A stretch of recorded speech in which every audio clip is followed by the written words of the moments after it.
Well, good day to you all. This is ET Corners. I am Jerry, and with me is White Rider. Rider.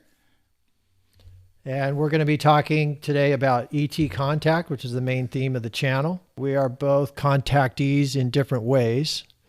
And Jerry has a lot of experience not only with personal contact, but also helping other people figure out what's going on with contacts that they've made, also clearings and removing implants and a lot of different things that you do, right, Jerry?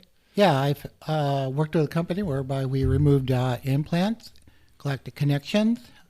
We did soul retrievals. We did DNA activations. We've done a lot of different things.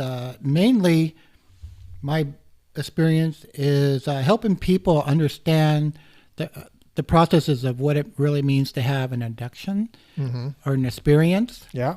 And help them through it so they become empowered by it more than living within a fear of it, or at least an understanding of why them.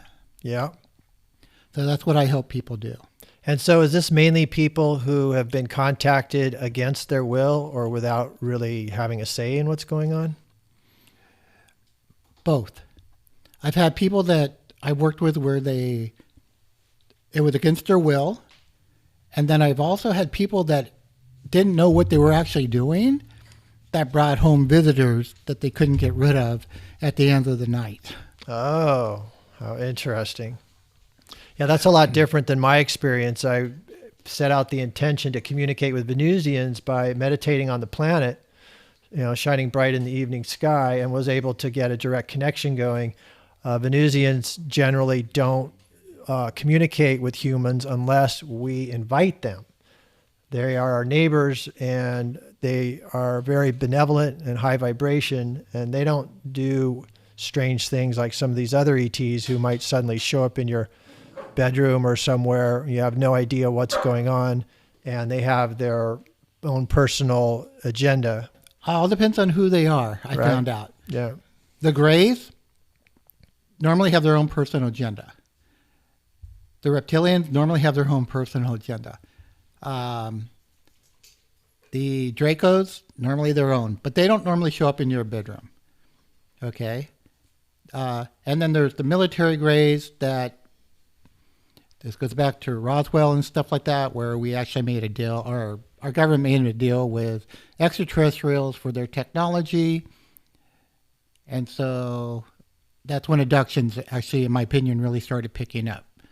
It wasn't just from people seeing that extraterrestrial ships or anything else.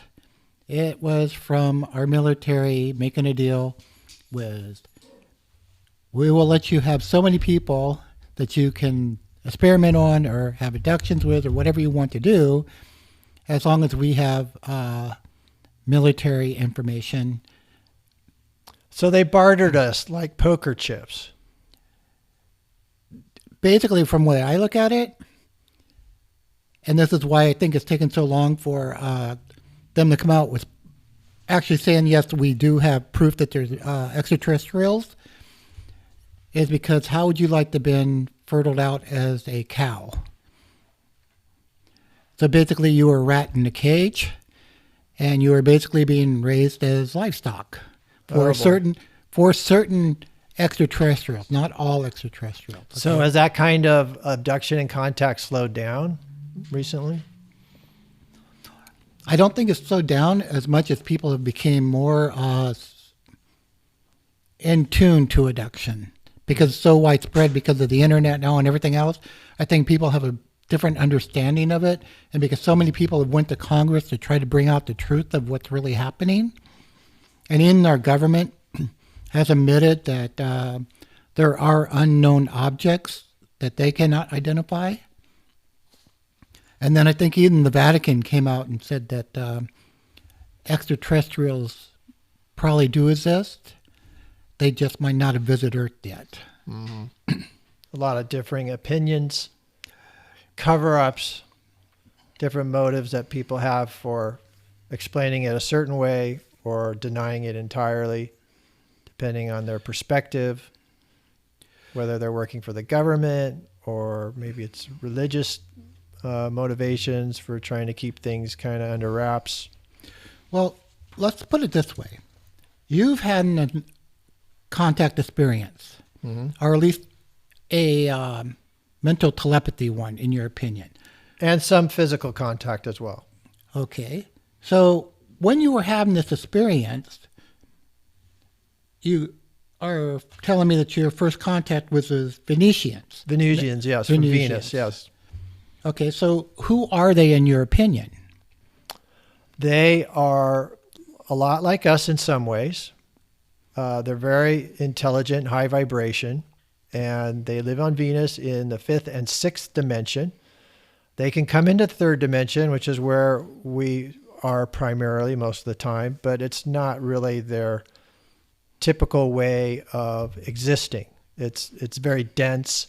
They much prefer the 5th and the 6th. So when I communicate with them, then I go into the 5th, which is like the ethereal plane, a meditational state, and then I communicate with them that way. And anybody can do this. Okay. Now, based upon what you just told me, let's take it back to what we were talking about originally, about people that have abductions or experiences. When you were doing this for the first time, what made you believe that it was real? Well, What was it going was a through your distinct, minds? authoritative, yet friendly voice in my head that I heard pretty clearly. And then I was able to continue the contact and get more messages and communication going. And then I started talking about it with my good friend Michael, who is a channeler. And he confirmed that he is also connected to the Venusians. And we went to the desert, set an appointment per se to meet them. And I thought we were going to meet them 3rd dimensional, physical, face-to-face. Instead, they sent Michael a very extensive download message telepathically, and it was so overwhelming that he pretty much passed out, wrote down a bunch of chapter headings, and then took him 3 days to completely write out the entire message, and that is in our book. It's a very interesting message to mankind. And what is the name of your book? Journey to Venus. Journey to Venus. And that's out now, I take it. Yep, it's on Amazon KDP. It was just recently released.